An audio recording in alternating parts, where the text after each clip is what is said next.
इसलिए ध्यान रहे, मैं अंधविश्वास का पक्षपाती नहीं हूं। नहीं कोई ये सोच ले कि मैं कह रहा हूं कि तर्क विचार कुछ नहीं करना, किसी के भी चरण पकड़ लो आंख बंद करके और कहीं का भी ताबीज बांध लो और मजा करो, कुछ विचार नहीं करना, कोई तर्क नहीं करना, जो कोई कह दे वो मान लो, ये मैं नहीं कह रहा हूं।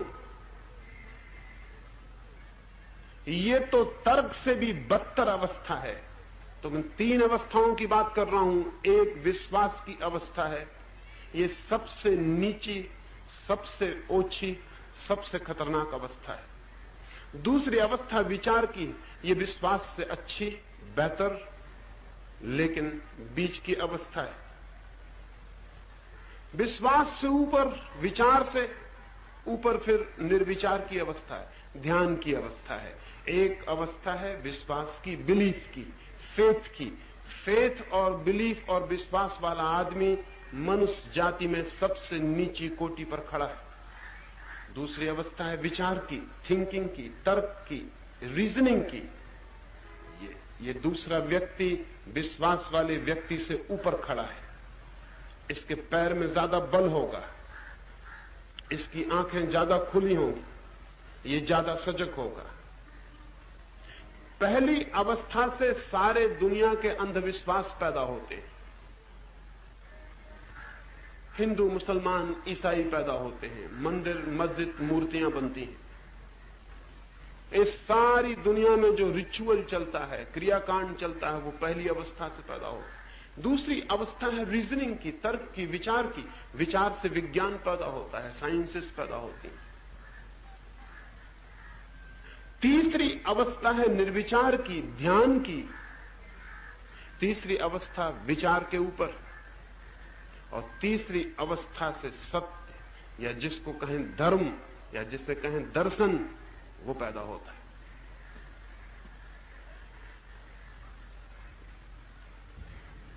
विश्वास वाला भी विचार का दुश्मन है और ध्यान वाला भी विचार का दुश्मन है, लेकिन दोनों की दुश्मनी बिल्कुल अलग है।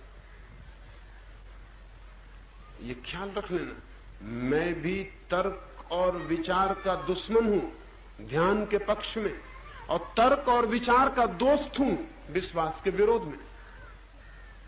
विश्वास को उखाड़ के फेंक देना है विचार से, और फिर विचार को उखाड़ के फेंक देना है ध्यान से, और ध्यान में फिर उखाड़ के फेंक देने को कुछ भी नहीं बचता। वही बचता है जो उखाड़ के नहीं फेंका जा सकता है। जिसे एक आदमी के पैर में कांटा लग गया हो और उसके कांटे को निकालने के लिए हम कहें कि एक कांटा और ले आओ, वो आदमी कहे कि नहीं, ये क्या बात कर रहा है, मैं एक ही कांटे से काफी परेशान, अब आप दूसरा कांटा और मत लाइए।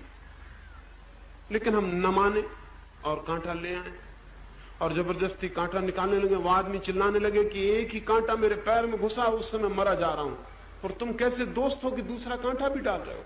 हम उससे कहें कि हम दूसरे कांटे से पहला कांटा बाहर निकाल रहे हैं। वो आदमी राजी हो जाए, हम उसका पहला कांटा बाहर निकाल दें।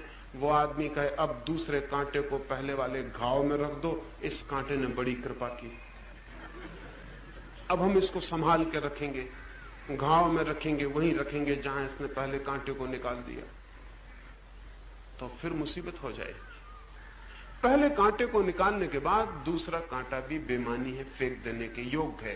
तर्क और विचार का एक उपयोग है कि विश्वास के कांटे को निकाल दे। निकला विश्वास का कांटा कि तर्क और विचार फेंक देने योग्य है, और तब जो अवस्था आती है वो विश्वास की नहीं, वो ज्ञान की है।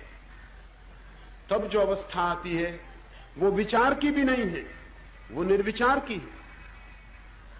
और तब जो दिखाई पड़ता है वो मौलिक है, वो ओरिजिनल है।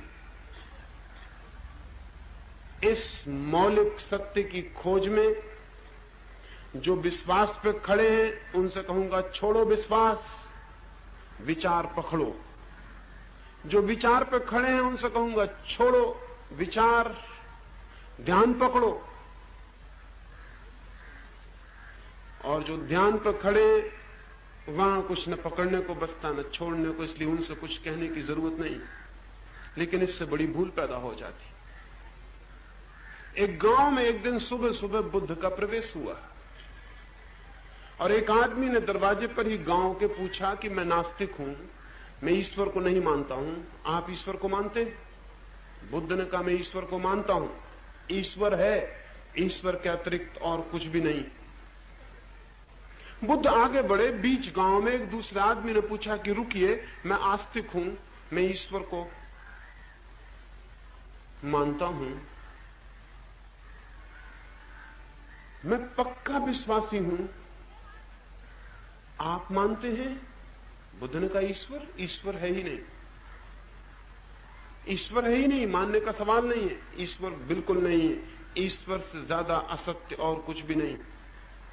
सुबह बुद्ध ने कहा ईश्वर है, वही सत्य है।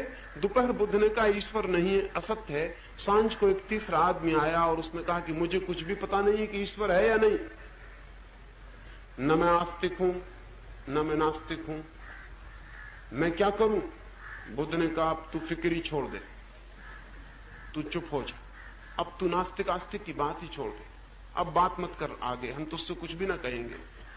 ये तो ठीक थी, क्योंकि ये तीन अलग अलग आदमियों से बात हुई। बुद्ध के साथ एक भिक्षु था आनंद, उसने तीनों बातें सुन ली। उसकी मुसीबत आप समझ सकते हैं, उसके तो प्राण संकट में पड़ गए कि मर गए, सच क्या है? सुबह ये आदमी कहता है ईश्वर है, दोपहर कहता नहीं है, सांझ कहता है छोड़ो, दोनों बातें बेकार हैं, चुप हो जाओ। रात जब सोने लगा तो वो करवट बदल रहा है। बुद्ध ने उससे पूछा कि तू बहुत करवट बदलता है, आज बात क्या? उसने कहा मेरी जान ले ली, आप पूछते हैं करवट बदलता हूं, मैं क्या करूं? ईश्वर है या नहीं? दिन में 3 उत्तर मैंने एक साथ सुन लिए, एक ही आदमी से। मेरी हालत समझते हैं, मैं बुखार में पड़ गया हूं, मेरा सारा चित्त खिन्न हो गया है। बुद्ध ने कहा पागल, तुझे तो एक भी उत्तर नहीं दिया था, तूने सुना क्यों?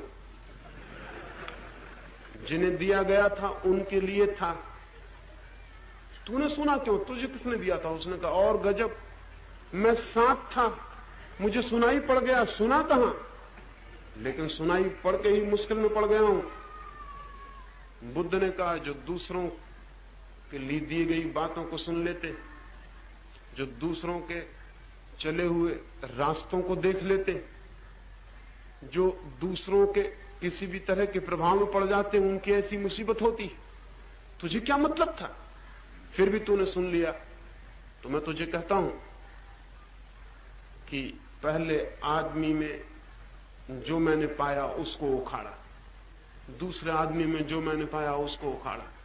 बुद्ध ने कहा हम तो उखाड़ने वाले हैं, हम तो सब कूड़ा करकट उखाड़ देते हैं। तीसरे आदमी में उखाड़ने को कुछ भी नहीं था, तो उसे मैंने सचेत किया कि कुछ लगा मत लेना। और जब चित्त की भूमि खाली रह जाती है, जहां कोई विश्वास नहीं, कोई विचार नहीं, कोई तर्क नहीं, जहां कोई मत नहीं, कोई संप्रदाय नहीं, तब वहां उसका दर्शन होता है जो है, दैट विच इज, जो है, बस वही सत्य है।